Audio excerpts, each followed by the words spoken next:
gure asmoa atletiketik hori da, ez? Emakumezkoen futbola goraipatzea, uzpotzea eta erakustea mundu mailan benetako apostu egin nahi dugula futbolarekiko. Gainera, esandakoa emakumezkoen nazioarteko egunaren bezperan jokatuta, sekulako aukera sortu zaigu horrelako partidu bat San Mamesen ospatzeko. Sekulako aukera daukagu, martxoaren 7an hemen San Mamesen jokatuko den partidara etorteko, eta guztion artean, benetan, gure taldea uzpotzeko eta baita berdintasunaren alde oihu egiteko. Eta gaur bai, prentsaurrekoan 3 emakume egon gara herrialde honetako instituzio erakunde garrantzitsuenak ordezkatzen, bai Athletic Club, bai Foru Aldundia eta bai Bilboko udala, ni jarduneko alkate gisa, baina egia 3 emakume ikuste horrela erakunde garrantzitsuenetako ordezkari izan da, horrek bai bultzatu behar dituela eta eredu izan behar dela datorren belaunaldietarako. Emakumeen alduntze horretan eta esparru guztietan, bai gobernuok, instituziook eta bai erakunde pribatu danok jarri behar dugu gure granutxoa edo gure partaidetza daukagu.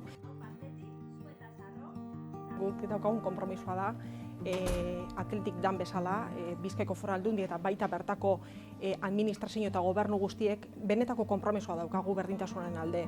Nik uste dut partidu hau oso garrantzitsua dela, orain arte egindako lana eta aurrera begira ere hartu behar dugun impulsoa hartzeko. Bizkaiko Foru Aldundiaren kasuan, emakumeen partaidetza kirolean sustatzeko eta horren garrantzia agerian jartzeko iniziatiba asko dekoguz. Kasu honetan, ostegunen aukiko dugun partida horren bitartez, berdintasunari benetan kirolean ere impulso bat emoteko momentu oso garrantzitsua da. Konpromisoa da Bizkaiko pertsona eta beraz, guk aldundi moduan era honetako iniziatibak eta Athletic bezalako erakunde bat hain garrantzitsua dena gure lurralderako horregongo gara bete bultzatzen.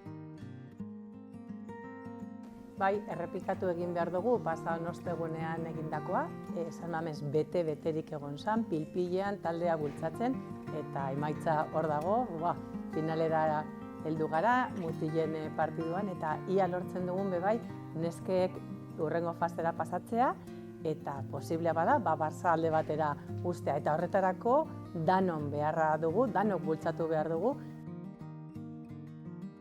San Mames beteta egon behar du, horrelako bi klub historiko, baina horren ezberdin bat egiten dutela San Mamesen. Sekulako aukera dugu aurrera jarraitzeko kopa honetan, eta espero dugu San Mames eta gure zalegoak erantzutea eta bertaratzea martxoaren 7an.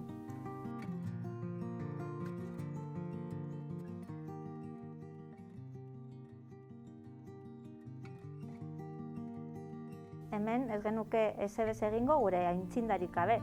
Euskal Herrian daukagun esaerari jarraituta izan zirelako gara eta garelako izango dira. Beraz, esandakoa aintzinako edo gure aitzindariek egindako borroka horri esker, berdintasunaren alde, profesionalizazioaren alde, hemen, gaur egun, hemen gara. Eta horretan jardun behar dugu gainera. Orduan ez dadila eten.